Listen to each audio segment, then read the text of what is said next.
샬롬, 복된 금요일 아침입니다. 오늘은 출애굽기 7장 8절로 25절의 말씀, 피재앙, 이 제목으로 하나님 말씀 나누고자 합니다. 오늘 본문에서부터 그 유명한 출애굽의 10가지 재앙이 시작되고 있습니다. 10가지 재앙, 저는 아주 무식하게요, 앞에 있는 글자를 그냥 따서 외우고 있습니다. 피게이파, 가악, 우매흑장. 다시요. 피게이파, 가악, 우매흑장. 앞에 글자만 그냥 따는데요. 자, 그 10가지 재앙 속에 오늘 피 재앙의 이야기가 시작되고 있습니다. 자, 어제 본문에서 모세와 아론의 족보를 제가 말씀을 드렸어요. 자, 족보. 크게 두 가지의 의미가 있다고 말씀드렸어요. 말 그대로 첫 번째, 믿음의 뿌리가 어딘가, 그 사람의 뿌리가 어떻게 되는가, 이것을 알려주고자 함이고요. 또한 두 번째, 어떤 한 사람에 대해서 하나님이 그를 통해 일하시는데 본격적인 시작을 알리는 거나 아니면 반대로 그 사람을 통하여서 이제 최종적인 마무리를 하게 될 때, 다시요, 본격적인 시작 또는 최종적인 마무리, 이것을 알리고자 할 때 마치 마침표를 찍듯이 그렇게 족보를 통하여서 어떠한 단락들을 마무리하는 그런 역할을 한다 말씀을 드렸습니다. 어제 본문에 나오는 그 족보는 모세와 아론의 본격적인 시작을 알리는 신호탄이었습니다. 그리고 그것이 이제 오늘 본문에서부터 시작되죠. 먼저 피재앙이 있기 전에 지팡이가 뱀이 되는 이적이 다시 한번 나타나고 있습니다. 여러분, 9절을 보십시오. 바로가 너희에게 이르기를 너희는 이적을 보이라 하거든 너는 아론에게 말하기를 너희의 지팡이를 들어서 바로 앞에 던지라 하라. 그것이 뱀이 되리라. 그리고 그렇게 뱀이 되었습니다. 하지만 우리는 알고 있습니다. 11절. 바로도 현인들과 마술사들을 부르매 그 애굽 요술사들도 그들의 요술로 그와 같이 행하되. 자, 흉내내기가 나타나죠. 따라쟁이가 나타나는 거죠. 애굽의 요술사들도요, 나름 대단한 사람들입니다. 어떠한 요술이 있는지는 모르겠어요. 하지만 그들 역시 지팡이를 던지자 뱀이 되었습니다. 하지만 따라한 거예요. 흉내내기 한 거예요. 12절을 보시죠. 각 사람이 지팡이를 던짐에 뱀이 되었으나, 자, 그러나 아론의 지팡이가 그들의 지팡이를 삼키니라. 자, 이제부터 본격적으로 시작되어지는 하나님의 그러한 재앙, 하나님의 심판. 자, 그 가운데서 하나님께서 어떻게 역사하시는가에 대한 정말 청사진을 오늘 이 지팡이가 뱀이 되었어요. 하지만 그 뱀을 잡아먹음으로 말미암아 하나님의 이루어 나가심 속에 애굽의 요술사들 몇 번은 따라하고 흉내 낼지는 모르지만 오리지널이죠. 그 근원에 대해서는 이길 수 없더라. 자, 이것을 지금 우리에게 보여주고 있습니다. 자, 그런 가운데 오늘 첫 번째 피재앙으로 바로 가보시죠. 17절입니다. 여호와가 이같이 이르노니 네가 이로 말미암아 나를 여호와인 줄 알리라. 볼지어라 내가 내 손의 지팡이로 나일강을 치면 그것이 피로 변하고. 18절. 나일강에 고기가 죽고 그 물에서는 악취가 나리니 애굽 사람들이 그 강 물 마시기를 싫어하리라 하라. 예, 당연한 얘기겠죠. 강물이 피가 되었습니다. 악취가 나죠. 물이 사라지면 당연히 물고기는 죽을 수밖에 없죠. 그리고 또한 사람들은 어찌 그 물을 마실 수 있겠습니까? 핏물인데 그걸 어떻게 마셔요? 마시질 못하죠. 자, 오늘 첫 번째 피재앙. 더군다나 여기서 그치지 않아요. 19절을 보시죠.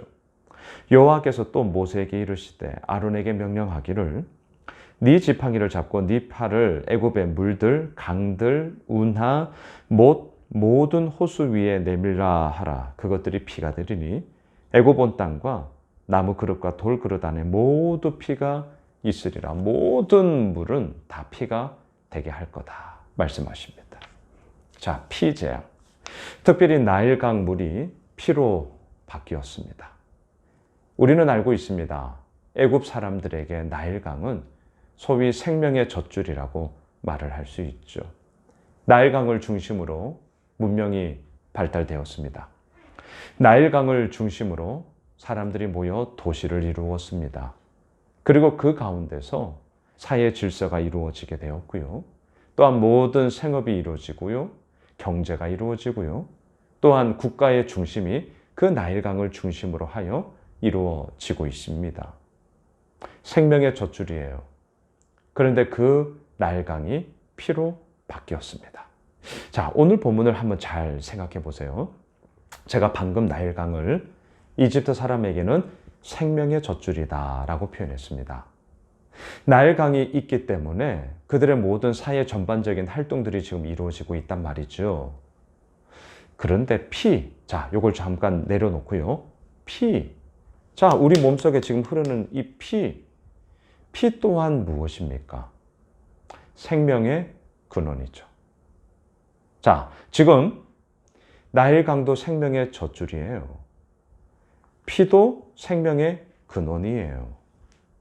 자, 두 개 다가 생명이라고요. 공통점이 생명이에요. 자, 그런데 보셔요.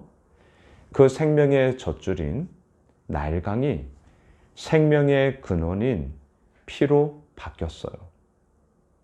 둘 다 생명과 공통되지만 그 물이 피로 바뀌자 어떻게 되었습니까? 나일강의 고기들이 죽어요. 죽음이 나타납니다. 더럽고 정말 막기 힘든 악취가 납니다. 그리고 사람들은 더 이상 그 물을 마시지 못해요. 자, 이게 지금 오늘 첫 번째 재앙을 통해서 우리가 봐야 할 구도입니다. 생명의 젖줄인 나일강이 생명의 근원인 피로 바뀌었어요. 생명과 생명이 만났어요. 그런데 생명이 더욱더 일어나는 것이 아니라 죽음이었단 말입니다. 악취가 났단 말입니다. 더 이상 그 물을 마시지 못했단 말이죠. 왜요? 왜? 그것은 나일강은 하나님을 섬기며 하나님의 은혜를 더욱더 깊게 경험하게 되어지는 하나님의 이야기가 아니라 태양신 라, 물론 그딴 거 없죠. 우상 숭배 아닙니까? 우상 숭배의 통로로, 도구로 나일강이 그렇게 쓰여졌기 때문입니다. 우상의 현장이었기 때문이에요. 우상 숭배의 근원이었기 때문입니다. 하나님과는 전혀 상관없는 그러한 삶의 이야기가 바로 나일강 가운데 펼쳐지고 있었기 때문에 생명의 젖줄이라고 말을 하지만 생명의 근원되는 피가 덮임으로 말미암아 더 살아나는 것이 아니라 생명과 생명이 만났는데 결과는 죽음, 악취, 더 이상 물을 마시지 못함이었단 말이죠. 자, 이 본문을 소위 우리 구속사적인 관점으로 확 끌어내려가 봅시다. 어디로요? 골고다 언덕으로. 예수님은 십자가 위에서 자신의 피를 흘리고 있습니다. 생명의 젖줄인 나일강이 생명의 근원인 피로 바뀌었을 때는 죽음이었지만 하나님을 향한 자신의 몸 깨뜨림인 그 피는 우리들에게 죽음, 악취, 물 마시지 못함이 아니라 우리로 하여금 영원한 생수가 되셨고 우리의 목마름을 해결해 주시고 죽음이 아닌 생명이 되게 하셨고 악취가 나닌 향기가 되게 하여 주셔서 우리를 살리는 힘이 되셨음을 오늘도 찬양합니다. 할렐루야.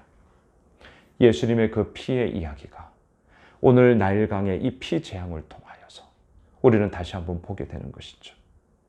하나님은 피 재앙을 통해서 궁극적으로 하고자 했던 것이 무엇입니까? 돌아와 이거죠. 돌아와. 나를 봐. 그런데 어때요? 23절을 보십시오. 바로가 돌이켜 궁으로 들어가고 그 일에 관심을 가지지도 아니하였고. 바로가 돌이켜 궁으로 갔어요? 아니요. 궁으로 돌이켜 가는 것이 아니라 하나님께로 돌아와야죠. 하나님께로 돌아와야 한단 말입니다.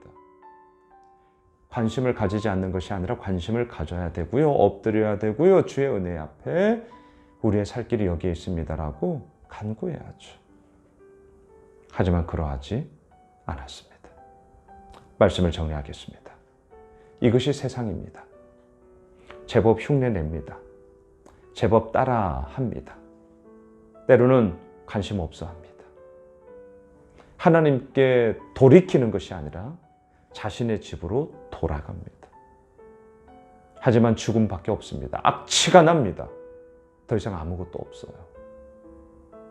우리는 이 피 재앙을 통하여 다시 한번 우리를 살리는 피는 예수 그리스도의 보혈이요. 그 예수 그리스도의 보혈이 흐르는 하나님 앞에 우리가 오늘도 돌아가 주의 은혜를 구해야 하는 것이죠. 오늘 금요일 한날 이 피, 진정한 피, 예수 그리스도 앞에 우리가 오늘도 엎드리며 우리를 살리시고 우리를 소생케 하시고 우리를 이끌어 가시는 그 주님만을 바라보며 오늘 하루 나아가는 우리 모두가 되시길 주님의 이름으로 축복합니다. 기도합시다. 하나님, 그렇습니다.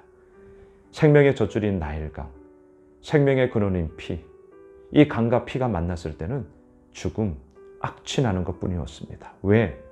우상 숭배의 근원이었기 때문이죠.